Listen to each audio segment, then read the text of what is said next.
नमस्कार दोस्तों, मैं धीरेन्द्र मिश्रा कणिका M2 अचीव में आपका स्वागत करता हूं। दोस्तों, जैसा कि हमारा हिंदी सेगमेंट चल रहा है, हिंदी सब्जेक्ट की हम तैयारी करा रहे हैं विभिन्न सिविल सर्विस के लिए, पेट के लिए, लेखपाल के लिए, टीजीटी, पीजीटी, जो भी सब्जेक्ट रहा, जो जिनका हिंदी जो सब्जेक्ट बहुत ही महत्वपूर्ण है विभिन्न प्रतियोगिताओं के लिए, उस प्रतियोगिता के हिसाब से हम अपने चैनल के माध्यम से, अपने कोचिंग इंस्टीट्यूट के माध्यम से आप सभी को तैयारी करा रहे हैं। तो इसी सेगमेंट में हम पिछली क्लास में वर्णमाला पढ़े थे। वहाँ पे हमने वर्णमाला के बारे में मोटा माटी जानकारियाँ आपको दी थी। आज हम इसी वर्णमाला के क्रम में स्वर को पढ़ेंगे। तो आइए हम दोनों लोग हम सभी साथ में पढ़ते हैं, ठीक है। तो जैसे कि कहा गया कि हम पिछली बार बताए कि वर्णमाला क्या है। वर्णों का व्यवस्थित समूह जो होता है वह वर्णमाला कहलाती है। ये हम पिछली बार पढ़े थे। और हमने ये भी पढ़ा था कि वर्ण क्या है। ध्वनि, वह ध्वनि जो सूक्ष्मतम हो, जिसका खंड ना हुआ हो, उसको वर्ण कहते हैं। और वर्णों के व्यवस्थित समूह को वर्णमाला कहते हैं। इनसे रिलेटेड विभिन्न क्वेश्चंस को भी हमने डिस्कस किया था। वहाँ पे हमने ये भी डिस्कस किया था कि स्वर कौन कौन से वर्ण हैं और व्यंजन कौन कौन से वर्ण हैं। तो इसी क्रम में आज हम थोड़ा स्वर को विस्तृत रूप में पढ़ते हैं, ठीक है। तो पहला जान लीजिए कि वर्णमाला के भेद। तो वर्णमाला के भेद, तो ये कितने भेद हैं इसके? तो दो भेद हैं वर्णमाला के भेद। तो यह दो हैं, यह दो हैं। कौन कौन से हैं? पहला है स्वर, पहला है स्वर, हमने कैटेगराइज किया। दूसरा हमने किया व्यंजन, ठीक है। अब इसी वर्णमाला में हम आज स्वर क्या कौन कौन से हैं उसके बारे में पढ़ते हैं। आइए देखते हैं। स्वर दोस्तों क्या कहलाते हैं? ऐसे वर्ण जिसका उच्चारण किसी दूसरे वर्ण की सहायता से ना होता हो, वो स्वर कहलाते हैं। ऐसे वर्ण जिनका उच्चारण किसी दूसरे वर्ण की सहायता से ना किया जाता हो, स्वर कहलाते हैं। तो आइए लिखते हैं इसको।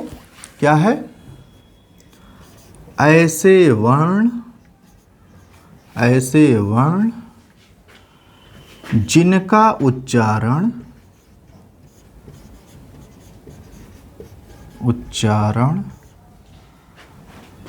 बिना दूसरे वर्ण की सहायता से किया जाता है, स्वर कहलाते हैं, ठीक है। स्वर कहलाते हैं, ठीक। पहला तो ये चीज़ जान लीजिए कि ऐसे वर्ण जिनका उच्चारण किसी दूसरे वर्ण की सहायता से नहीं किया जाता है, वो स्वर कहलाते हैं। दूसरा है कि यह पूर्णतया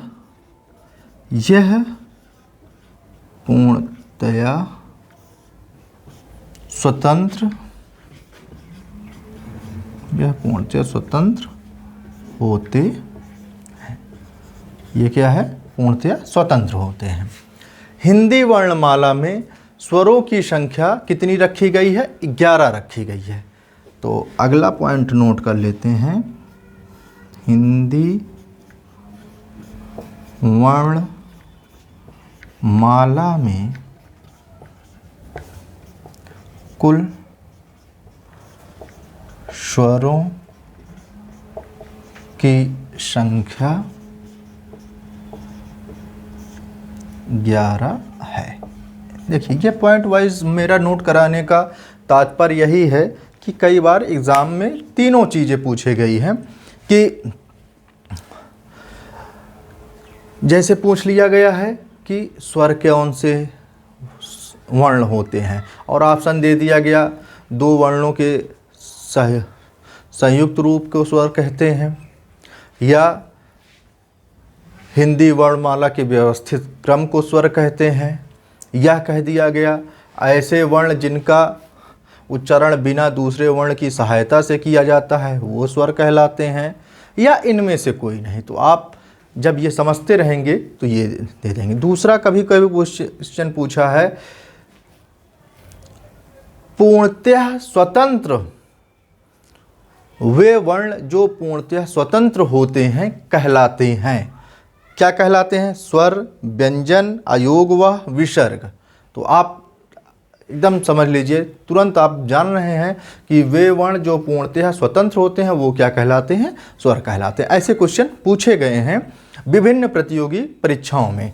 तीसरा क्या है कि हिंदी वर्णमाला में कुल स्वरों की संख्या कभी कभी पूछा है, तो एकदम आप एग्जैक्ट जाने रहिएगा। हिंदी वर्णमाला में कुल वर्णों की संख्या 11 है। अब कौन कौन से हैं आइए देखते हैं, इसको आप नोट कर लीजिए। ठीक है, ठीक है। हिंदी वर्णमाला में कुल वर्णों की संख्या 11 है। अब वो देख लेते हैं कौन कौन सी है।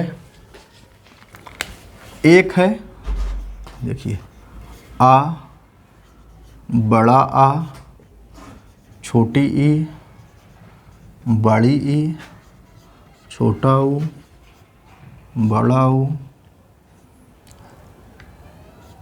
ऋषि, ए, ओ और आ। ये 11 हैं। देखिए आप गिनिए, 1 2 3 4 5 6 7 8 9 10 11।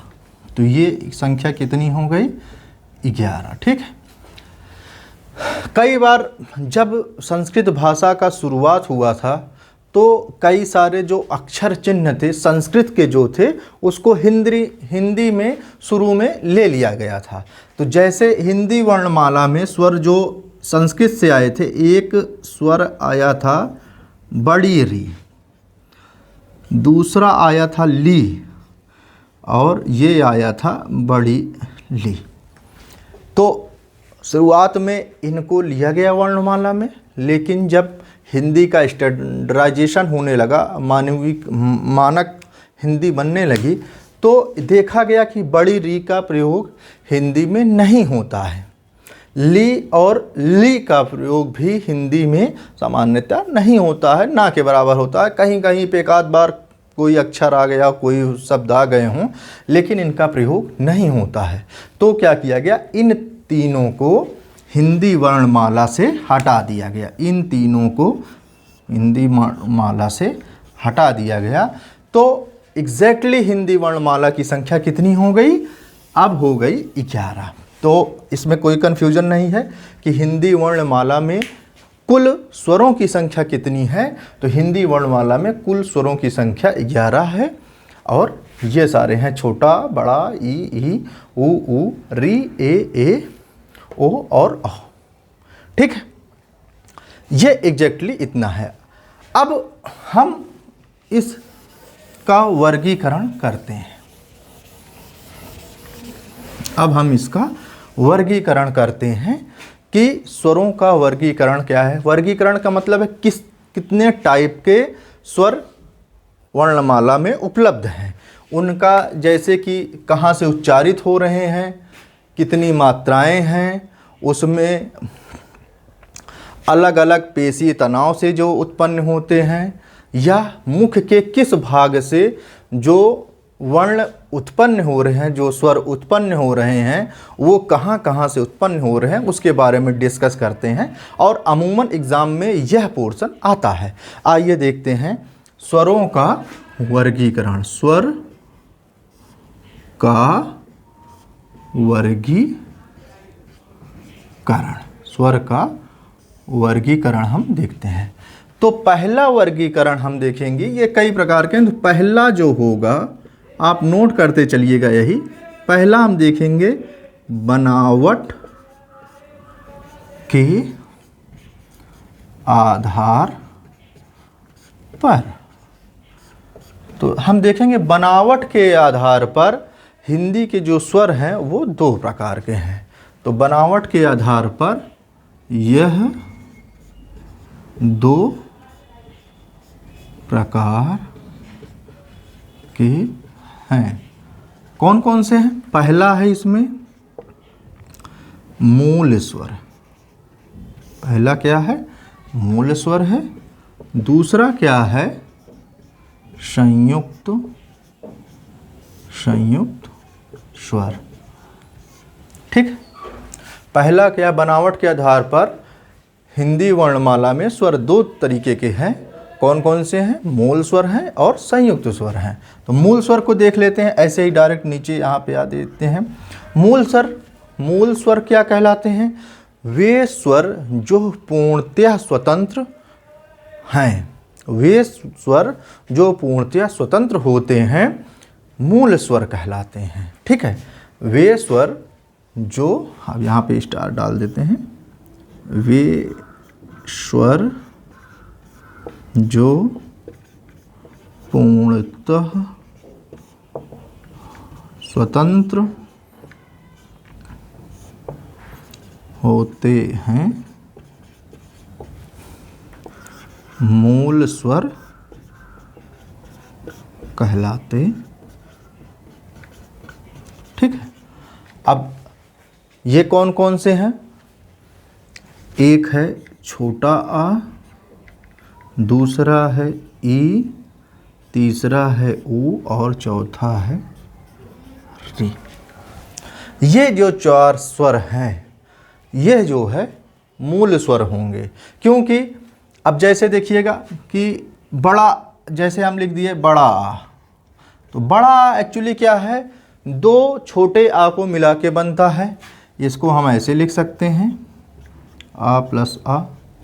बड़ी ई को हम लिख सकते हैं ई प्लस ई, और बड़े ऊ को भी हम लिख सकते हैं ऊ प्लस ऊ। ठीक है। तो इसमें क्या है कि इसको मूल स्वर नहीं माना गया। मूल स्वर कितने हैं? चार। तो इनको जो पुनरावृत्ति है उसको हमने नहीं लिया, और जो, क्योंकि इन्हीं को द्विमात्रिक दो मात्रा हो गई तो वो जो है बड़े हो गए। ये आगे हम पढ़ लेंगे मात्रिक स्वर के कौन कौन से हैं। तो अभी ये जानिएगा, वे स्वर जो पूर्णतया स्वतंत्र होते हैं मूल स्वर कहलाते हैं। चार हैं। और यह ह्रस्व भी कहलाते हैं। ह्रस्व का मतलब छोटा। ठीक है। जिसको उच्चारण करने में ज़्यादा सांस ना निकालनी पड़े, ह्रस्व स्वर कहलाते हैं। तो वो आगे देखते हैं। बड़ा, बड़ी, बड़ा ऊ हम मूल स्वर में नहीं गिनते हैं, क्योंकि इनको दो बार जोड़ के बनाया गया है। ठीक। इसको हटा दें। ठीक। आप इसको नोट कर लीजिए। ठीक। अब दूसरा हम देखते हैं संयुक्त स्वर कौन से हैं। एक ऐसे लाइन बना लीजिए। संयुक्त स्वर कौन से होते हैं? वे स्वर जो दो अलग अलग स्वरों के मेल से बनते हैं संयुक्त स्वर कहलाते हैं। ध्यान दीजिएगा, फिर से बोल रहे हैं। वे स्वर जो दो अलग अलग स्वरों के मेल से बनते हैं संयुक्त स्वर कहलाते हैं। एकदम एग्जैक्टली देखिएगा क्या हमने कहा। वे स्वर जो दो अलग स्वरों के योग से बनता है संयुक्त स्वर कहलाता है। ठीक है। अब इसमें कौन कौन से हैं? अब देखिए,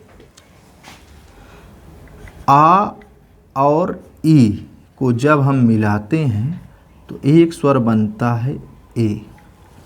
जब संधि पढ़ेंगे वहाँ पे बहुत अच्छे से आप एक उदाहरण भी देखेंगे, आ और ई मिलके ए हो जाता है तो गुण संधि बनती है। ठीक है, तो यहाँ पे आ और ई मिलके ए का जो है नया स्वर बनाते हैं। ठीक, दूसरा क्या है, आपका आ और ए मिलकर बड़ा ए बनाते हैं। ठीक, तीसरा क्या है, आ और ऊ मिलकर ओ बनाते हैं। ये भी हम देख लेंगे गुण संधि में। लेकिन जब आ को ओ से मेल करते हैं तो औ बन जाता है। ये हम जब वृद्धि संधि पढ़ेंगे तो इसके एग्जाम्पल ज़्यादा देखेंगे। तो यहाँ देखिए, आ और ई दो अलग अलग स्वर हैं, इनके मेल से एक नया स्वर बनता है जिसको ए। आ और ऊ मिल के ओ, आ और ए मिल के ए, और आ और ओ मिल के औ। ये चार नए स्वरों का आविष्कार होता है, जन्म होता है। तो इन चारों को क्या कहा जाता है, संयुक्त स्वर कहा जाता है। ठीक है, तो अब लिख लीजिए संयुक्त स्वरों की संख्या कितनी है, ए ओ आओ, ये चार हुए। तो इनकी संख्या कितनी, चार। एग्जैक्टली आपको याद रहेगा, आप कभी नहीं भूलने वाला प्रोसेस है ये। बस आप इसको आसानी से समझिए और समझ के छोड़ दीजिए। जब भी एग्ज़ाम आएगा आप इसको स्ट्राइक कर देगा माइंड, और आप हमेशा सही करके, बस एक बार समझने का फेर है कि आप समझ लीजिए। तो हमने समझ लिया बनावट के आधार पर स्वर दो प्रकार के हैं, एक मूल स्वर, दूसरा संयुक्त स्वर। मूल स्वर जो पूर्णतः स्वतंत्र होते हैं मूल स्वर कहलाते हैं, इनकी संख्या चार है, आ ई ऊ रे। संयुक्त स्वर दो वे स्वर जो दो अलग स्वर के योग से बनता है, संयुक्त स्वर कहलाता है। ए ओ और आओ। ठीक, यहाँ पे समझ लिए। ठीक, अब दूसरी संख्या डालते हैं कि यदि हम स्वरों का वर्गीकरण मात्रा के अनुसार करें, इसको हटा दे रहे हैं। यदि हम स्वरों का वर्गीकरण मात्रा के अनुसार करते हैं तो कौन कौन से स्वर होते हैं, तो देखते हैं। नंबर तो मात्रा के आधार पर स्वरों का वर्गीकरण। तो मात्रा के आधार पर स्वर जो का वर्गीकरण है वह तीन प्रकार के हैं। ठीक, कौन कौन से हैं देखते हैं। पहला है ह्रस्व स्वर, दूसरा है दीर्घ स्वर, तीसरा है प्लुत। ठीक, ह्रस्व स्वर, दीर्घ स्वर और क्या है, प्लुत स्वर है। मात्रा के हिसाब से स्वर कितने हो गए आपके, तीन हो गए। कौन कौन से हो गए, ह्रस्व स्वर हो गया, दीर्घ स्वर हो गया, प्लुत स्वर हो गया। अब देखते हैं कौन कौन से स्वर ह्रस्व होते हैं, कौन कौन से दीर्घ होते हैं और कौन सा स्वर प्लुत होता है। तो हमने क्या कहा, ह्रस्व स्वर पहला देखते हैं। तो ह्रस्व स्वर जिन स्वरों के उच्चारण में कम समय लगता है, जिन स्वरों के उच्चारण में कम समय लगता है ह्रस्व स्वर कहलाते हैं। तो इसमें नोट कर लेते हैं, जिन स्वरों के उच्चारण में कम समय लगता है ह्रस्व स्वर कहलाते। आप ऐसे नोट डाउन भी कर लेंगे ना, बहुत अच्छे से आपको रिवाइज भी हो जाएगा। ठीक है, थोड़ा सा हम किनारे हो गए हैं, मान लीजिए हम फ्रेम में नहीं आते तो कोई बात नहीं है, इस सामग्री मेनली आनी चाहिए, बाकी मेरी आवाज़ तो है ही आपके साथ। ठीक है, तो हमने क्या कहा, जिन स्वरों के उच्चारण में कम समय लगता है ह्रस्व स्वर कहलाते हैं। कौन कौन से हैं ह्रस्व स्वर? हमने कहा था मूल स्वर जो हैं वो सारे ह्रस्व स्वर हैं, हो आ ई उ और री। इनका जब हम उच्चारण करते हैं जैसे आ ई उ री, तो इनको हम तुरंत बोल देते हैं, इसलिए इसको हम क्या कहते हैं, ह्रस्व स्वर कहते हैं।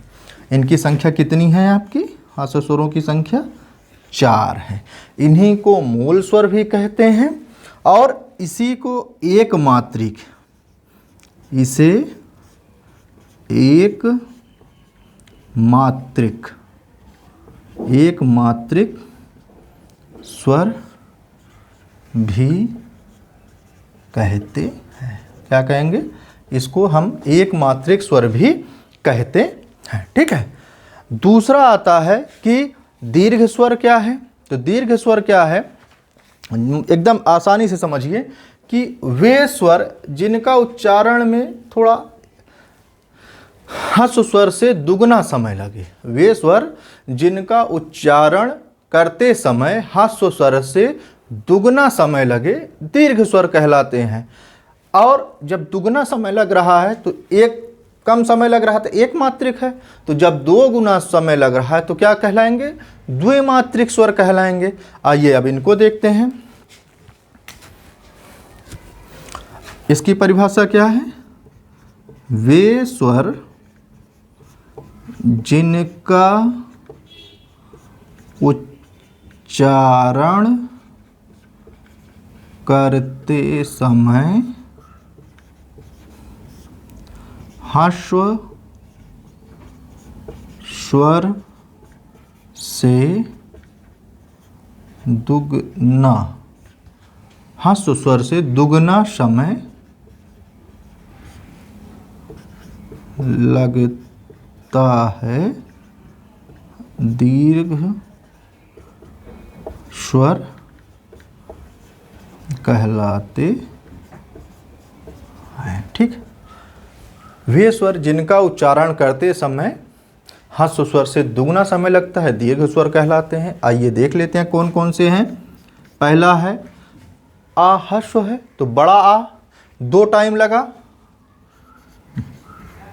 बड़ी ई, बड़ा ऊ, ये तीनों दीर्घ स्वर हुए। उसके बाद कौन से हैं? उसके बाद कौन से हैं? ए, ओ और आओ। ठीक है, तो ए, ओ, आओ। ठीक, तो इनकी संख्या कितनी हुई? 7 हुई। ठीक, वे स्वर जिनका उच्चारण करते समय ह्रस्व स्वर से दुगना समय लगता है, दीर्घ स्वर कहलाते हैं। आ, ई, उ, ए, ओ, औ। बड़ा आ, बड़ी ई, बड़ा ऊ और ए, ओ, औ। ये जो है 7 स्वर जो होंगे दीर्घ स्वर कहलाते हैं। इसमें एक चीज़ और नोट कर लीजिए, इसे द्विमात्रिक स्वर भी कहते हैं। ठीक है, जब मात्रा के हिसाब से कभी पूछ लिया कि क्वेश्चन ऐसे पूछ लेता है कि निम्नलिखित में से, जैसे ऐसे कह दिया, निम्नलिखित में से द्विमात्रिक स्वर नहीं है, निम्नलिखित में से द्विमात्रिक स्वर नहीं है, तो इसमें कौन सा द्विमात्रिक नहीं है? आ नहीं है। बाकी ये भी द्विमात्रिक है, ये भी द्विमात्रिक है, ये भी द्विमात्रिक है। ठीक है, तो आपका आंसर क्या हो जाएगा? आ, ये आला हो जाएगा। फिर कभी पूछ लिया कि निम्नलिखित में से, ऐसे पूछ लिया छोटी ई, छोटी ई कौन सा स्वर है? छोटी ई कौन सा स्वर है? और लिख दिया आपका ह्रस्व, दीर्घ, प्लुत और इसमें लिख दिया आपका कोई नहीं। 4 ऑप्शन दे दिया, कोई भी आप कर दीजिए। अब देखिए ई छोटा ई क्या है, आपका ह्रस्व स्वर है, आपने ह्रस्व को टिक किया, दीर्घ। इस तरीके से क्वेश्चन पूछे जाते हैं। तो डायरेक्ट परिभाषा है और उस परिभाषा की क्या प्रॉपर्टीज़ हैं वो जो है आप समझ लीजिए। ठीक है, इसको हटा दें। अब तीसरा हम जो है ध्यान देते हैं, तीसरा हम क्या देखते हैं, प्लुत स्वर। प्लुत स्वर क्या हो गया, सेम कि वे स्वर जिनका उच्चारण करते समय ह्रस्व स्वर से 3 गुना समय लगता है, प्लुत स्वर कहलाते हैं। वे स्वर जिनका उच्चारण करते समय ह्रस्व स्वर से 3 गुना समय लगता है या उससे अधिक समय लगता है, प्लुत स्वर कहलाते हैं। इसको हम त्रिमात्रिक स्वर भी कहते हैं। एग्जाम्पल में जैसे हम मोस्ट कॉमन है, सुबह उठते हैं या ओम का उच्चारण करते हैं तो कैसे करते हैं, ओम ओम। तो जब ओम कर रहे हैं यहाँ पे जो ऊ है उसका उच्चारण लंबा हो जा रहा है, तो लंबा होने के कारण ये जो है त्रिमात्रिक स्वर है। जैसे कभी किसी को बुलाते हैं सुनो, तो जब सुनो ज़्यादा तेज़ से कह रहे हैं तो काफ़ी देर तक नो पे हम लोग स्ट्रेस देते हैं, तो वहाँ पे ये भी त्रिमात्रिक हो जाएगा। या कभी कभी किसी को बुलाते हैं रे राम, तो रे फिर राम, तो रे पे काफ़ी टाइम लगता है, तो वहाँ पे भी यह त्रिमात्रिक हो जाता है। लेकिन अमूमन यूज़ कम है, तो इसलिए इसको जो है इतना समझ लीजिए कि त्रिमात्रिक कभी आए तो आप बता सकें कि ह्रस्व स्वर के उच्चारण में जब तिगुना समय लगता है, वे स्वर जिनके उच्चारण में ह्रस्व स्वर से 3 गुना समय लगता है, प्लुत स्वर कहलाते हैं। तो आइए इसकी परिभाषा लिखते हैं। परिभाषा क्या लिखेंगे, आप लिख लीजिए, वे स्वर जिनका उच्चारण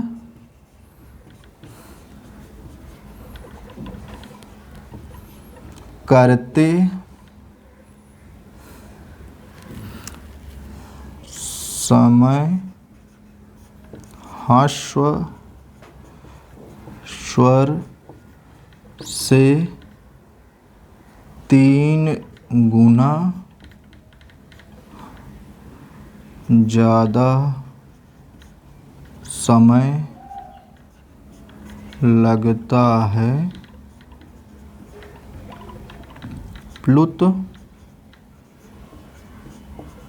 स्वर कहलाते हैं। प्लुत स्वर कहलाते हैं। इसको हम त्रिमात्रिक भी कहते हैं, इसको त्रिमात्रिक भी कहते हैं। और एग्जाम्पल में देख लीजिए, जैसे ओम, सुनो, ठीक है। तो यहाँ देखिए ये जो चिन्ह है, ये चिन्ह है, ये जो है त्रिमात्रिक का चिन्ह है। ये मतलब ये शो करता है कि ज़्यादा स्ट्रेस आ रहा है, इस स्वर पे ज़्यादा प्रभाव दिखाया जा रहा है, तो यह त्रिमात्रिक होगा। ठीक है, तो ये समझ लीजिए आप, मात्रा के आधार पर स्वर कितने प्रकार के होते हैं, 3 प्रकार के होते हैं, ह्रस्व स्वर, दीर्घ स्वर, प्लुत स्वर। ह्रस्व स्वर को एक मात्रिक भी कहेंगे जिसका उच्चारण कम समय में होता है, 4 तरीके के होते हैं। दीर्घ स्वर जो ह्रस्व स्वर से 2 गुना समय लेता है, दीर्घ स्वर कहलाते हैं, इसे द्विमात्रिक कहते हैं। प्लुत स्वर जिसका उच्चारण ह्रस्व स्वर के उच्चारण से 3 गुना समय लगता है, त्रिमात्रिक कहलाते हैं। ये ठीक है, ये इसका मात्रा के आधार पर इसका वर्गीकरण है। इसको आप फोटो ले सकते हैं, इसको डिलीट करते हैं, मिटा दें। अब हम देखते हैं कि जिह्वा की उत्पत्ति, जहाँ जिह्वा का उत्थापित स्थान है, वहाँ से इनका वर्गीकरण वर्गीकरण करते हैं। तो तीसरा वर्गीकरण हम क्या करते हैं, जिह्वा की उत्थापित,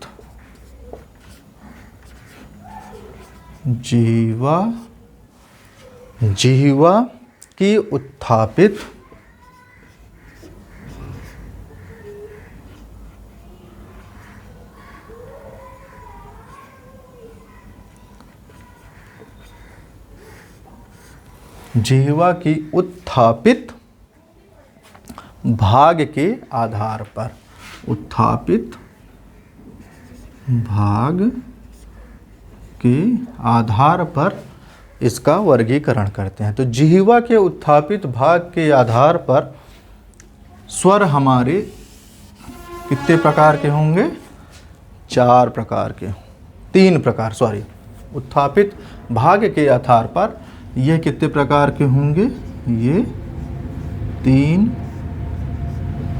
प्रकार के हैं। कौन कौन से होंगे, जैसे देखो कि जिह्वा का कौन सा भाग यूज हो रहा है स्वर के उच्चारण में, किस भाग से उच्चारित हो रहे हैं, वो जो है जिह्वा का उत्थापित भाग कहा जाता है। तो इसके आधार पर ये 3 हैं। एक तो है अग्रस्वर,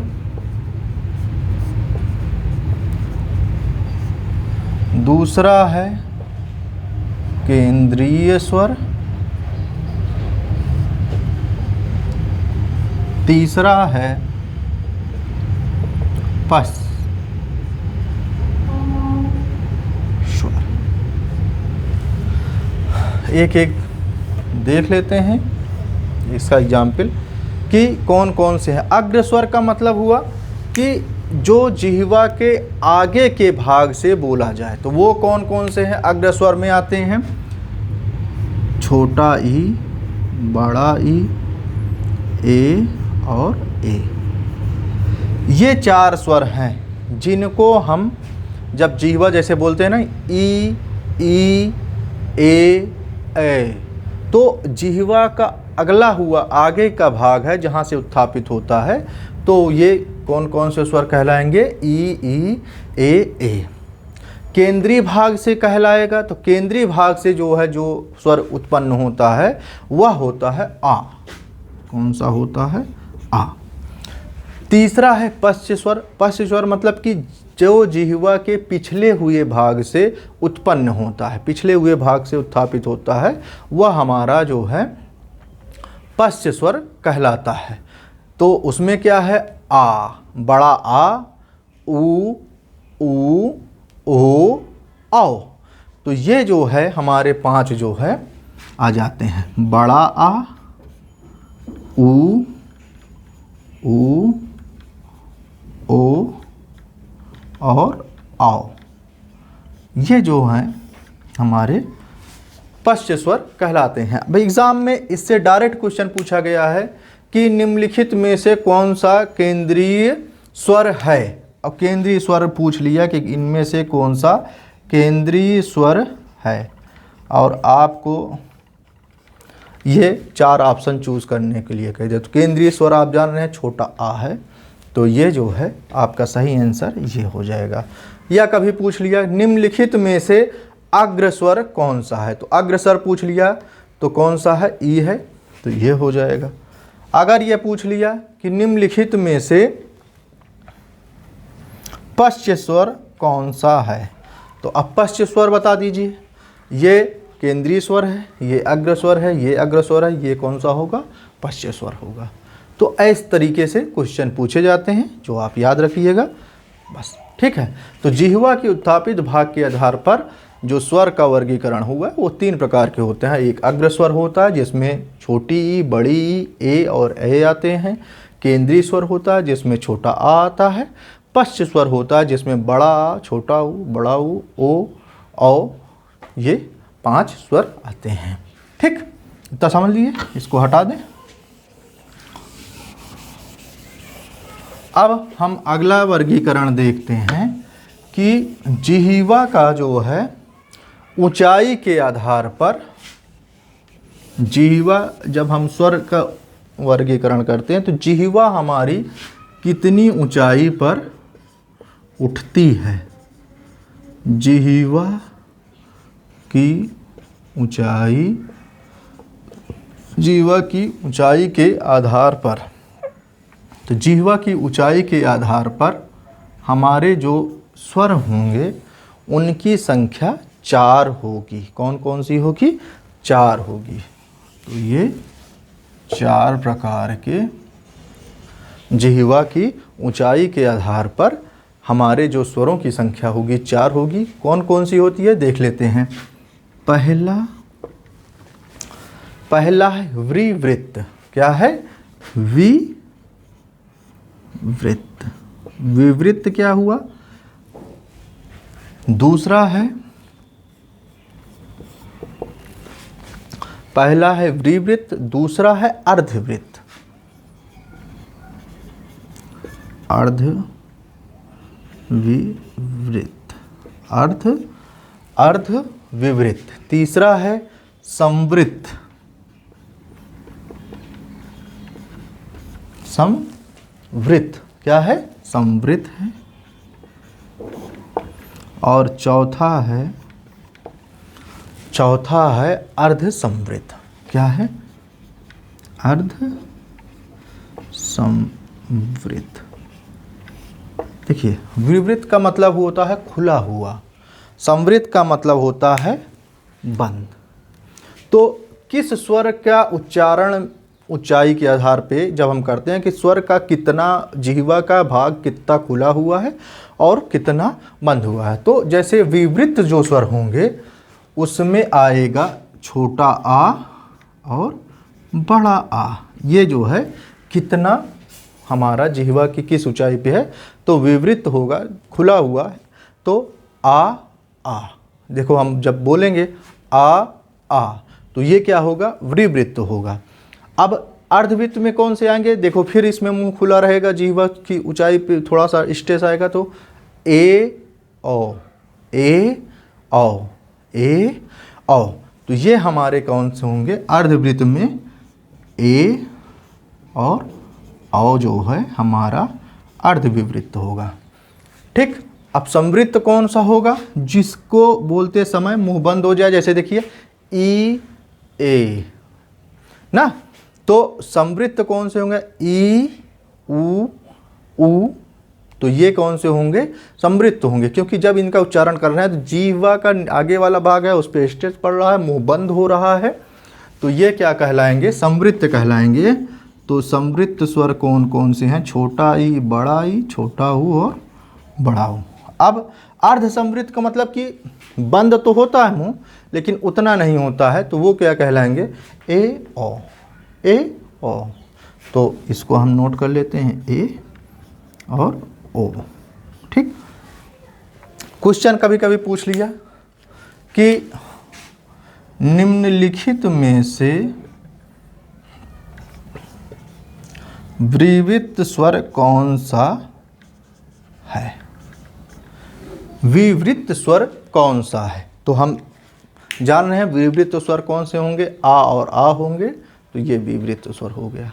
फिर कभी पूछ लिया कि निम्नलिखित में से अर्धविवृत्त कौन होगा? तो अर्धविवृत्त में ए और औ है, ए यहाँ पे है, ये अर्धविवृत्त हो गया। अगर कह दिया संवृत्त, तो संवृत्त हम जानते हैं छोटी बड़ी, छोटा ऊ बड़ा हो, तो यहाँ पे देख लीजिए कौन सा है? तो संवृत्त छोटी। अर्ध संवृत्त में कौन सा होगा? ए और औ होगा। ठीक। याद करना कैसे आपको? विवृत्त में कौन सा है? आ और आ। संवृत्त में कौन सा है? छोटी बड़ी, छोटा ऊ बड़ा ऊ। अब बड़े अर्धविवृत्त में ए और औ, और अर्ध संवृत्त में ए और औ। ठीक। ये आसानी से आप देख लेंगे, हो जाएगा। तो ये जो है वर्गीकरण जो हुआ जिह्वा की ऊंचाई के आधार पे हुआ, जो 4 प्रकार के होते हैं, विवृत्त, अर्धविवृत्त, संवृत्त और अर्ध संवृत्त। ठीक। अब अगला हम देखते हैं कि जो अगला वर्गीकरण है हमारा कि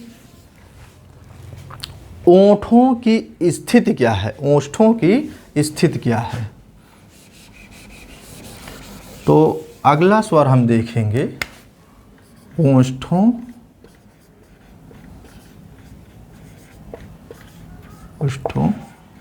की स्थिति। तो अगला है जो वर्गीकरण है ओष्ठों की स्थिति के आधार पर है। तो ओष्ठों की स्थिति के आधार पर स्वर तीन प्रकार के हैं। पहला कौन सा है? पहला है वर्तुल। कौन सा है?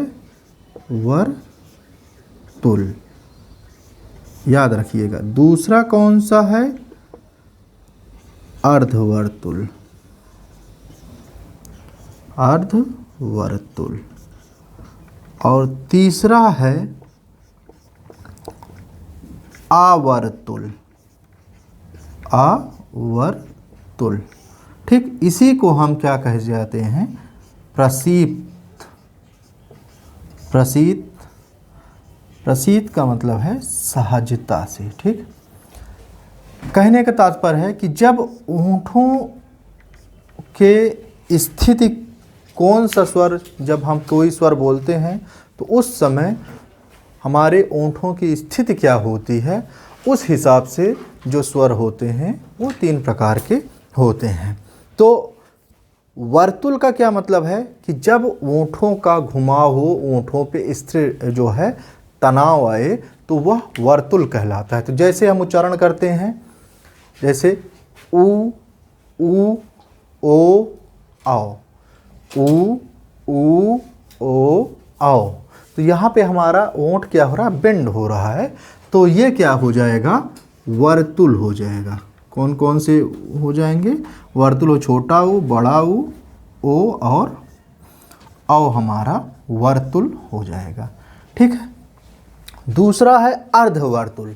अर्धवर्तुल का मतलब है कि जब ओंठ पे बहुत हल्का सा तनाव आए, मतलब ओंठों का हल्का सा सहारा लिया जाए, जो बेंडिंग है उसका घुमाव है वो बहुत थोड़ा सा रहे, तो वो क्या कहलाता है? अर्धवर्तुल कहलाता है। इसमें अर्धवर्तुल में कौन सा आएगा? आ। जैसे खुलते हैं तो पूरा मुंह खुल जाता है, आ, तो यहाँ पे जब खुलता है तो आ, तो ओंठ पे खिंचाव आ रहा है, तनाव आ रहा है, तो ये क्या हो जाएगा? अर्धवर्तुल आ जाएगा। ज़्यादा नहीं आता है, थोड़ा सा आता है, तो अर्धवर्तुल। अब तीसरा क्या है? प्रसीत, मतलब कि सहजता, जिस पे ओंठों पे कोई तनाव ना आए, इसे कहा जाता है आवर्तुल। वर्तुल का मतलब जब ओंठों पे तनाव आए तो वर्तुल होगा, और जब ना आए तो क्या होगा? आवर्तुल होगा। तो वो आवर्तुल में क्या कहलाए? कौन कौन से आएंगे? ई ए।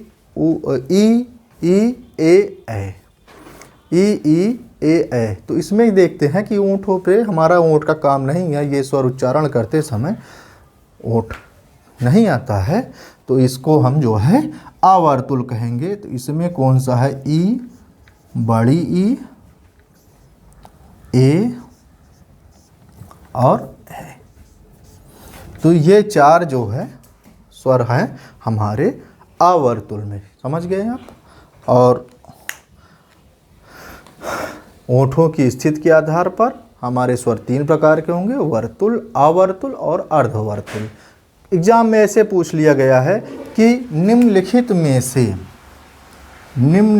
में से वर्तुल स्वर कौन सा है?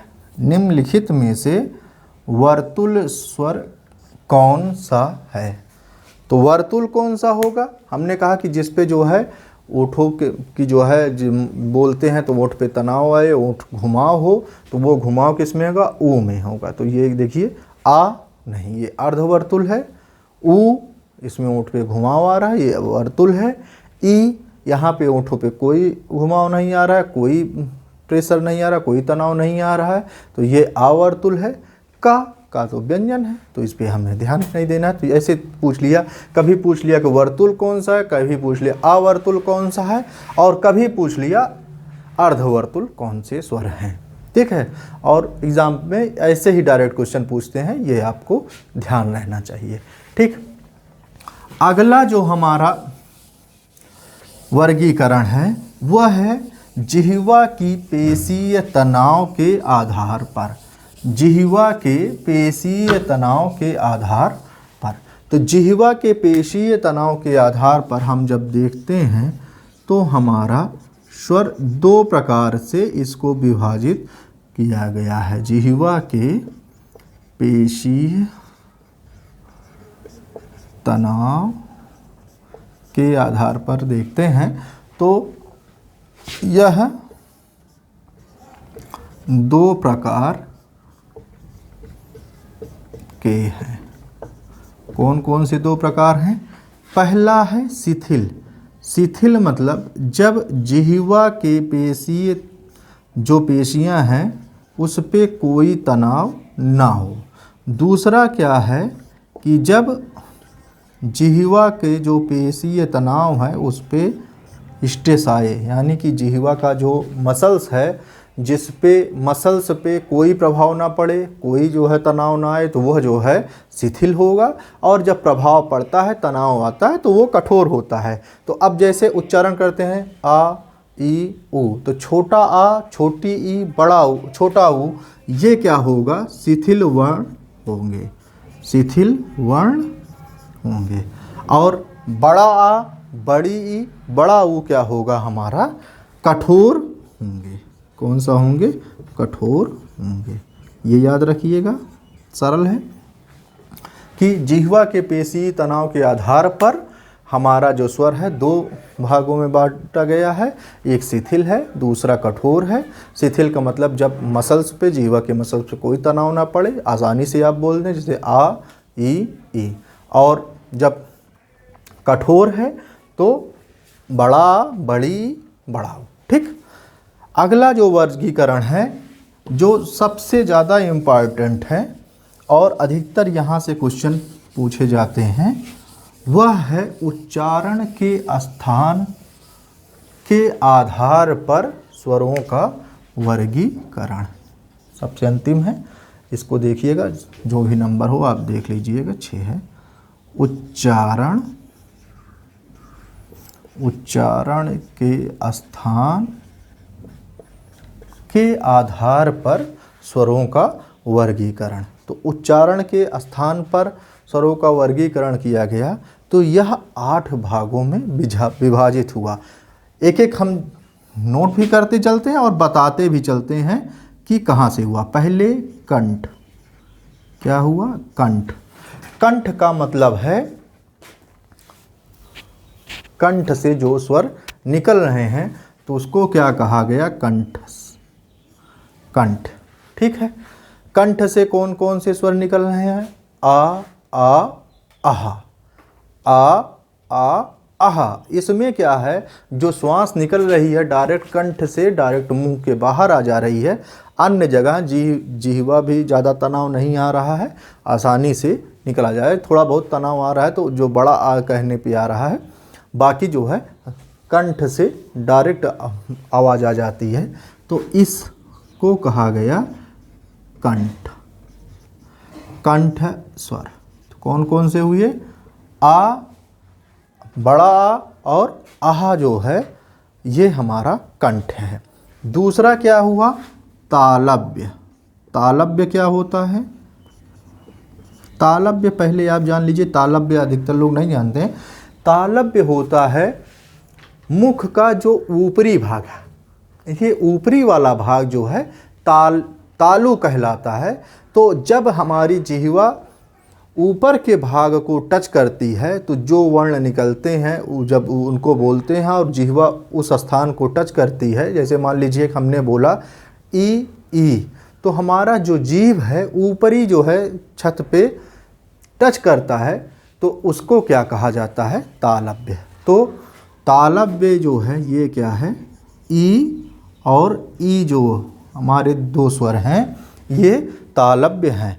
अगर आप इसको थोड़ा से समझने के लिए लीजिए, मुंह के छत का ऊपरी भाग, मुंह के छत का ऊपरी भाग, और बेसिकली मेनली क्या है? ऊपरी भाग तो है, लेकिन कैसा ऊपरी भाग या ऊपरी पिछला भाग? ऊपरी पिछला भाग। मुंह के छत का ऊपरी पिछला भाग, ऊपरी अच्छे से लिख लो, ऊपरी पिछला भाग जो होगा मुंह के छत, मुंह का छत मतलब ऊपर वाला भाग, इसके जो छत का जो पिछला भाग है, छत तो ऊपर होता है तो ऊपरी लिखने की जरूरत नहीं, सॉरी एक मिनट, मुंह के छत का पिछला भाग ऐसे लिख लीजिए, ये शुद्ध है। मुंह के छत चूंकि ऊपर ही होता है तो ऊपरी लिखने की जरूरत नहीं है, सॉरी। तो जो तालव्य होता है, पहले आप जान लीजिए छत वाला भाग तालु है, और जो स्वर हम बोल रहे हैं यदि जिह्वा हमारा ऊपरी भाग को टच करती है तो वह जो है तालव्य स्वर होगा। तो तालव्य स्वर कौन कौन से हुआ, ई और ई हुआ, यह जिह्वा के ऊपरी और पिछले भाग पर टच करता है। तीसरा क्या है कि मूर्धन्य, मूर्धन्य क्या है, मूर्धन्य, मूर्धन्य क्या होता है कि जब ऊपरी वाला छत जो मुंह का ऊपरी भाग है और उस पर जिह्वा जब पलट कर आगे की तरफ स्ट्राइक करे, यानी मतलब टच करे, छुए, तो वह क्या कहलाता है, मूर्धा कहलाता है या मूर्धन्य स्वर कहलाते हैं। ठीक है, तो मूर्धन्य स्वर को हम कौन से है हमारा, वह है ऋषि, सिर्फ एक है ऋषि, और इसको आप लिख सकते हैं मुंह के छत का अगला भाग, मुंह के छत का अगला भाग, जब दांत के एकदम जस्ट ऊपर जो है री, जब री बोलते हैं तो क्या होता है, जिह्वा हमारी दांत के ऊपरी वाले छत पे टच करती है, तो वो हमारा क्या कहलाएगा, मूर्धन्य कहलाएगा। ठीक, कभी कभी क्या होता है कि जो है उल्टा भी जीभ टच करता है, ऐसे ऐसे करके, तो वो मूर्धन्य होगा। ठीक है, तो जीभ का जो है मूर्धन्य क्या होगा, जो मूर्धन्य स्वर है वो क्या होगा, ऋषि होगा। तीसरा क्या है, ओष्ठ, मतलब वो स्वर जिसको बोलते समय ओठों का जो है यूज हो रहा है, ओठों का सहयोग लिया जा रहा है, वो क्या कहलाएंगे, ओष्ठ कहलाएंगे। उसमें कौन से क्या है, ऊ ऊ ऊ ऊ, मतलब छोटा ऊ और बड़ा ऊ। तो यहाँ पे क्या होता है, तुरंत ओठ हमारा घुमाव आ जाता है ओठों पे, तो ये हो गया ओष्ठ। ठीक है, तो ये क्या लिखेंगे, छोटा ऊ और बड़ा ऊ हमारे क्या है, ओष्ठ हो गए। अगला क्या है, अनुनासिक। अनुनासिक मतलब जो स्वर या जो वर्ण बोलते समय मुंह से ज़्यादा हवा और नाक से कम हवा निकलती है, तो वो क्या कहलाते हैं, अनुनासिक वर्ण कहलाते हैं। ठीक है, मुंह से ज़्यादा हवा, नाक से कम हवा निकल रही है, तो वो क्या कहलाएगी, अनुनासिक कहलाएगी। और अनुनासिक वर्ण में क्या आता है, हमारा आता है आहा। अनुनासिक में कौन सा आता है, आ। ठीक, ये हमारा अनुनासिक आएगा। ठीक, अगला आएगा, जब व्यंजन पढ़ेंगे तब भी हम अंक और आहा को देखेंगे, लेकिन अभी ये चल रहा है तो शब्द आ रहे हैं, तो उसको मैं यहाँ पे एक बार जोड़ दे रहा हूँ, क्योंकि अनुनासिक और अनुस्वार दो ऐसे जो वर्ण हैं जो ना स्वर में आते हैं ना व्यंजन में आते हैं, इसीलिए उनको अयोगवाह कहा गया है। जब आगे हम पढ़ेंगे, अयोगवाह का मतलब होता है जो साथ ना हो के भी साथ हो।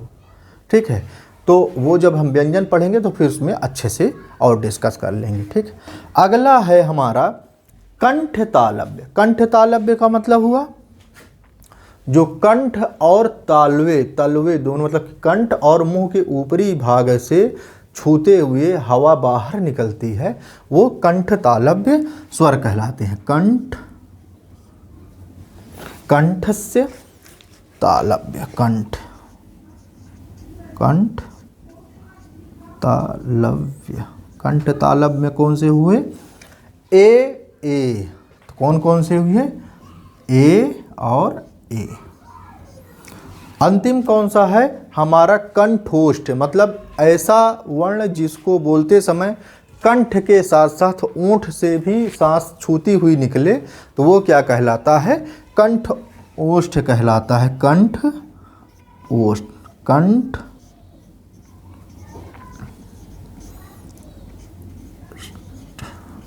कंठ्योष्ठ कहलाता है। अब कंठ्योष्ठ में कौन कौन से हैं हमारे, ओ, आओ, तो हवा तो यहाँ से कंठ से निकली और डायरेक्ट आके हमारे जो है ओंठ से टच होते हुए बाहर निकल रही है, तो इसको क्या कहेंगे, कंठोष्ठ कहेंगे। तो ये आ गया ओ और औ। ठीक, अब इसको एक बार रिवाइज कर लेते हैं कि उच्चारण के स्थान के आधार पर क्वेश्चन जैसे पूछा जाता है कि उच्चारण के स्थान पर स्वर का कितने भागों में विभाजित है, तो 7 भागों में विभाजित है। कितने भागों में विभाजित है, तो ये 7 प्रकार के हैं, पहला चीज। दूसरा चीज है कि यह प्रकार नहीं पूछेगा, पूछता क्या है कि निम्नलिखित में से ओष्ठ कंठ्योष्ठ कौन सा है, निम्नलिखित में से कंठ ओष्ठ कौन सा है। देखिए कंठ से क्या है, आ है, ओष्ठ से क्या है, ऊ है, ऊ इसमें नहीं दिया है, और ई क्या है, ई हमारा निकल रहा है तालव्य से, ओ निकल रहा है हमारा कंठ्योष्ठ से, और ऊ क्या है, ओष्ठ से। तो ओष्ठ से तो ये हो गया, कंठ से ये हो गया, ये तालव्य से हो गया, कंठ्योष्ठ कौन सा है, ओ। सही आंसर इसमें आप लगा देंगे कंठ्योष्ठ से। अभी पूछ लेता कि तालव्य वर्ण कौन सा है, तो तालव्य वर्ण कौन सा होगा, आपका ई हो जाएगा। अगर पूछ लिया कि मूर्धा से कौन होगा, तो मूर्धा से इसमें कोई नहीं है, मूर्धा से कौन सा आता है, ऋषि आता है। अभी पूछ लिया जाए कि ओष्ठ से कौन है, तो ऊ, तो ये आ गया। और पूछ लिया कि अनुनासिक कौन सा है, तो अनुनासिक हम जानते हैं अंग है। ठीक है, तो इस तरीके से उच्चारण के आधार पर स्वरों का वर्गीकरण किया गया। यह हमारा पूरा जो है स्वरों का विस्तृत स्वरूप में हमने वर्गीकरण, स्वर क्या है और इनसे रिलेटेड कैसे क्वेश्चंस एग्जाम में पूछे जाते हैं, वो मैंने आपको अपना जो है ज्ञान साझा किया। तो उम्मीद करता हूँ कि आप लोगों को भी ये पसंद आया होगा और आपके हित के लिए रहा होगा। और आप इन वीडियो को एक काम करा करिए, कम से कम 2 या 3 बार देखा करिए, क्योंकि एक बार में कभी कभी होता है कि चीज़ें माइंड में स्ट्राइक नहीं की। तो आप वीडियो को 2 से 3 बार देखिए, तो उससे आपका कॉन्सेप्ट बहुत अच्छे से समझ में आ जाएगा। दूसरा चीज़ है कॉपी और पेन लेके रखिए, तो वो भी नोट करते चलिए। हालांकि मैं नोट्स प्रोवाइड कराऊंगा, लेकिन नोट्स प्रिंट होना या उसको पीडीएफ में कन्वर्ट करना, वो सब लिंक करना, वो अलग बात है। लेकिन जब ये कर रहे हैं तो इसके साथ साथ आप करते चलेंगे तो आपको और बेहतर तरीके से समझ बढ़ती है। प्लस आपके साथ जो किताब है उसका भी यूज़ आप करिए। तो हम उम्मीद करते हैं कि आपको यह जो है स्वर जो है इसमें जो है अब आपको कोई दिक्कत नहीं आएगी। किसी भी प्रतियोगी परीक्षा में आप इससे रिलेटेड जो भी क्वेश्चन होंगे वह कर लेंगे। धन्यवाद।